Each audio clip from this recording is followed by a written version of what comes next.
Friends అలానే ఇక్కడ కూడా మనకు ఎన్ని పళ్ళతో ఉన్నాయి పళ్ళు పళ్ళు 6 పళ్ళు 4 పళ్ళు ఒకటి 4 పళ్ళతో కాను ఒకటి 6 పళ్ళతో ఉన్నటువంటి కిలారి కోడలు అని చెప్పుకోవచ్చు ఫ్రెండ్స్. మరి ముర్రాలతో అయితే కనిపిస్తున్నాయి మీకు చూస్తున్నారు కదా ఈ విధంగా ఉన్నాయి.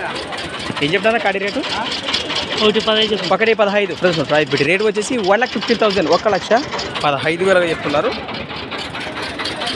బాబుతున్నాయా గిలాల భరోసా బాబుతున్నాయా? రైతులనే వ్యాపారం రైతులండి. ఎక్కడి నుంచి ఇచ్చారు? కమల్దిన్న గ్రామం పెదకడూరు మండలం కర్నూలు జిల్లా. మీ పేరు? చిన్నరామయ్య. ఏం బెదిరించే అవకాశం లేదు కదా కోడలు అట్టదేం లేదు. రేటు మాట్లాడుతున్నా అటు ఇటు మీ నెంబర్ అని చెప్తాను చెప్పండి. Mobile number phone number idea లేదా? ఫ్రెండ్స్ మరి చూస్తుంటారు కదా దూరాల వివరాలు అయితే ఈ విధంగా ఉన్నాయి. మరి మీకు ఒక కాంటాక్ట్ చేసి మాట్లాడుకోండి ఫ్రెండ్స్. మరి సంత వచ్చేసి ప్రతి ఆదివారం అరుదుగా సాగే ఎంబీగాను ఆదివారం ఎద్దుల సంత. Thanks for watching. జనా ఫార్మా క్రియేషన్స్ మళ్ళీ కలుద్దాం. చూస్తూనే అందరూ కూడా చెప్తున్నాయి.